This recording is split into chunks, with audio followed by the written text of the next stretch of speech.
एक ऐसी आवाज़ जिसे सुनकर पूरी दुनिया के मरे हुए इंसान जिंदे हो जाते हैं, मुर्दे कब्र से बाहर निकल जाते हैं और इंसानों को मारने लग जाते हैं। तो बने रहिए वीडियो के लास्ट तक और वीडियो को लाइक कर दीजिए।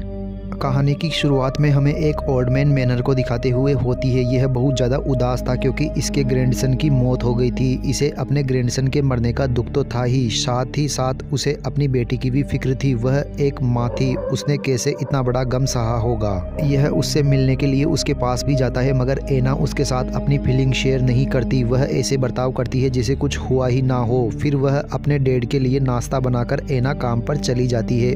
उसके होटल में भी सभी लोग उसका दुख शेयर करना चाहते थे, लेकिन वह यहाँ पर भी किसी से कोई बात शेयर नहीं करती और इनके साथ भी बिल्कुल ऐसा ही बर्ताव करती है जैसे कि कुछ हुआ ही ना हो और वह बिल्कुल ठीक हो। अब सीन कट होकर हमें एक ओल्ड लेडी को दिखाया जाता है जिसकी वाइफ मर चुकी है और इसकी परमिशन के बाद अब इसकी वाइफ को दफनाने के लिए ले जाया जाता है। और अब अपनी वाइफ के मर जाने के बाद यह बिल्कुल अकेली रह चुकी थी। अब इसके बाद हम एक फैमिली को देखते हैं जिसमें हस्बैंड का नाम डेविड और उसकी वाइफ एवा थी। इनके 2 बच्चे भी थे और यह बहुत ही खुशहाल फैमिली थी जो अपना हर सुख दुख हर खुशी एक साथ सेलिब्रेट करते थे। आज डेविड के बेटे का बर्थडे था और इन लोगों ने प्लान किया था कि आज अपने काम से वापस आने के बाद यह सब मिलकर यह बर्थडे बड़ी धूमधाम से सेलिब्रेट करेंगे। अब यह प्लान बनाने के बाद एवा और डेविड दोनों अपने काम पर चले जाते हैं। यह नहीं जानते थे कि आज जो इन्होंने प्लान किया है यह बिल्कुल ही उल्टा होने वाला है। अब टनल से गुजरते हुए एवा की कार का एक्सीडेंट हो जाता है और मौके पर ही एवा की मौत हो जाती है। अब उसकी मौत से उसकी पूरी फैमिली बहुत ज्यादा शॉक थी और दुखी भी। डेविड अभी हॉस्पिटल में ही था और आज यह रात बहुत ही लंबी हो रही थी। अब इसी रात हमें एक बहुत तेज आवाज सुनाई देती है। यह आवाज इतनी तेज थी कि सभी जिंदा इंसानों के कान फटने लगे थे। अब यह आवाज जिस वक्त सुनाई दी उस वक्त पर पूरी दुनिया की लाइट एकदम से ब्लिंक हुई और यह आवाज सुनते ही एक साथ ही सारे परिंदे यहाँ से उड़ जाते हैं। और जहाँ पर एना काम कर रही थी तो हम देखते हैं कि वहाँ का फैन भी गिर जाता है, मगर एना बच जाती है और एना के डैड जो अपने ग्रैंडसन की ग्रेव पर गए थे वह भी इस आवाज को सुनते हुए बेहोश हो जाते हैं। अब फिर जब इन्हें होश आया तो उन्हें अपने ग्रैंडसन की कब्र में से कुछ आवाजें सुनाई दी। अब उन्हें लगा कि उनका ग्रैंडसन जिंदा है, जिसे चेक करने के लिए अब वह अपने ग्रैंडसन की कब्र को खोद देता है।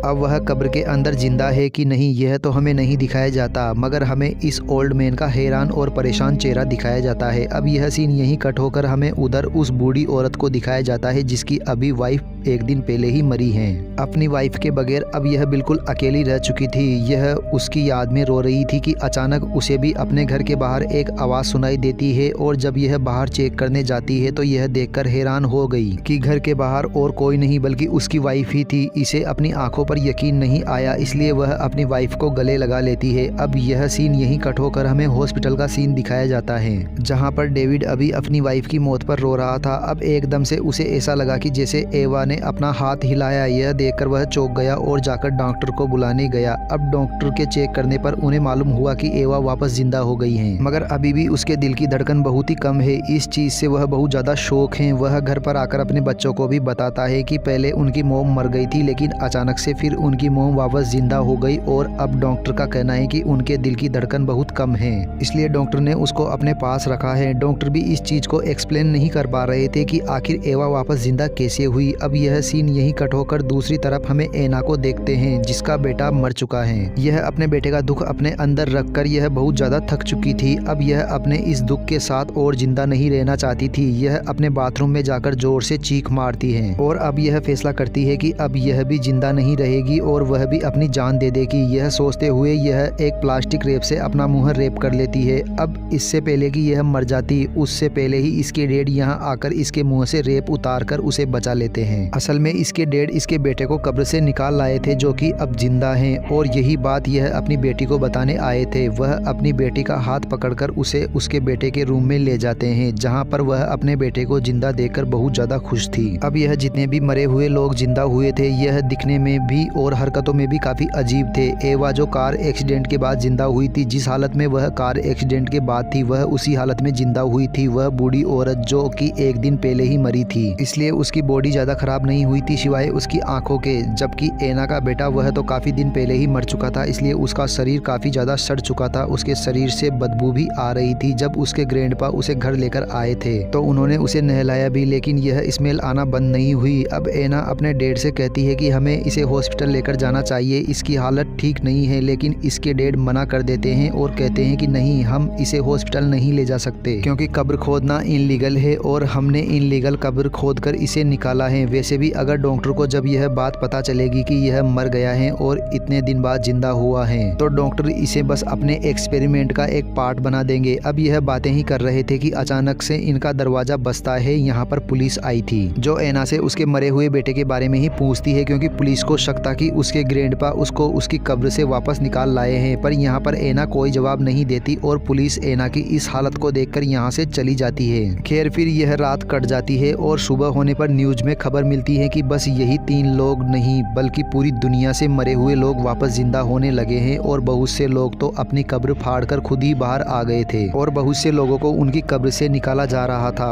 और जितने भी लोग मरे हुए जिंदा हुए थे उनकी हालत करीबन एक जैसी ही थी। इन लोगों के अंदर ना तो कोई इमोशन नजर आ रहे थे और यह लोग ना ही कुछ बोल रहे थे और ना ही कुछ सुन रहे थे, बल्कि यह लोग तो कुछ खा भी नहीं रहे थे। इन लोगों का जिंदा होना जरूर कल वाली आवाज़ से जुड़ा है जो कल शाम सभी लोगों ने सुनाई दी थी। अब यहाँ पुलिस को भी यह बात पता चल चुकी थी कि ऐना के बेटे को उसके ग्रैंडपा ने बाहर निकाला है। तो ऐना कहती है कि डैड, जब तक सिचुएशन ठीक नहीं हो जाती हमें आइलैंड पर चले जाना चाहिए जहाँ पर इनका एक छोटा सा घर था जहाँ पर यह छुट्टियाँ मनाने जाया करते थे। अब यह लोग उस बच्चे को लेकर आइलैंड पर चले जाते हैं। जबकि दूसरी तरफ हमें उन्हीं 2 बूढ़ी औरतों को दिखाया जाता है जिनमें से एक जिंदा होकर आई थी। अब जब यह औरत अपनी वाइफ को खाना खिलाने की कोशिश करती है तो यह औरत खाना खाने के बजाय उस पर ही हमला कर देती है।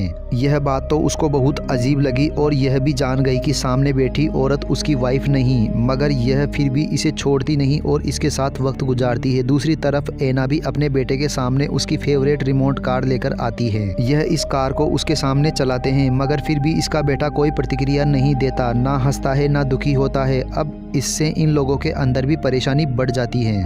खैर फिर ऐना के डैड जब यहाँ से दूर पीने के लिए पानी लेने के लिए जाते हैं तो हम उनके पीछे एक और डेड आदमी को देखते हैं। यह आदमी देखने में काफ़ी भयानक लग रहा था, ऐसे कि जैसे यह काफ़ी समय पहले ही मरा हो और इसकी बॉडी काफ़ी ज़्यादा सड़ चुकी है। वह ऐना के डैड को ऐसे देख रहा था जैसे उन्हें मार खाएगा। अब यह सीन यहीं कट होकर दूसरी तरफ हमें दिखाया जाता है कि एवा के बच्चे एवा से मिलने के लिए गए हैं मगर एवा ना इन्हें पहचान पा रही है और ना ही इन्हें देख पा रही है।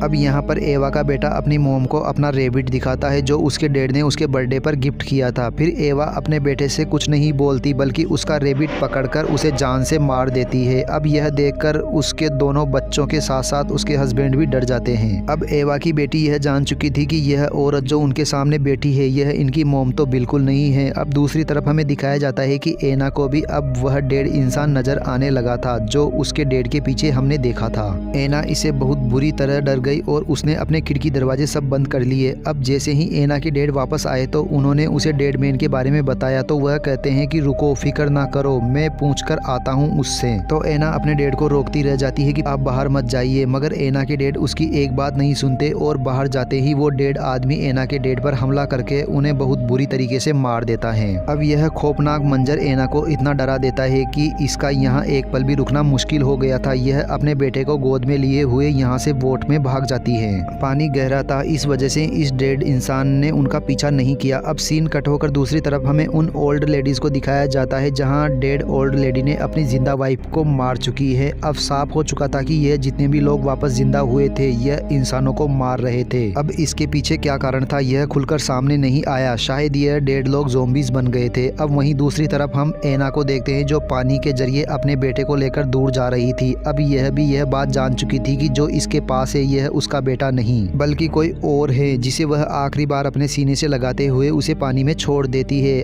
इसने अब सच्चाई को स्वीकार कर लिया था, जो प्रकृति ने उसे पहले लिया था वह उसे प्रकृति को वापस दे देती है। अब इसके ऐसा करने पर इसकी जान किसी भी खतरे में आने से बच गई। अब यहाँ हमें पता चलता है कि जो इंसान अपनी सिचुएशन को जितनी जल्दी एक्सेप्ट कर लेता है उसके इस दुनिया में सर्वाइव करने के चांस बहुत ज़्यादा बढ़ जाते हैं। कोई भी चीज़ इस दुनिया में जाने वाली कभी भी लौटकर वापस नहीं आती और जो उन चीज़ों में खोए ही रहते हैं वह मर जाते हैं, बिल्कुल उस ओल्ड लेडी की तरह। और इसी के साथ यह मूवी यहीं खत्म हो जाती है। दोस्तों यह मूवी आपको कैसी लगी? अगर वीडियो पसंद आई हो तो चैनल को सब्सक्राइब कर दीजिए और वीडियो को लाइक कर दीजिए। मिलते हैं अगली मूवी के साथ।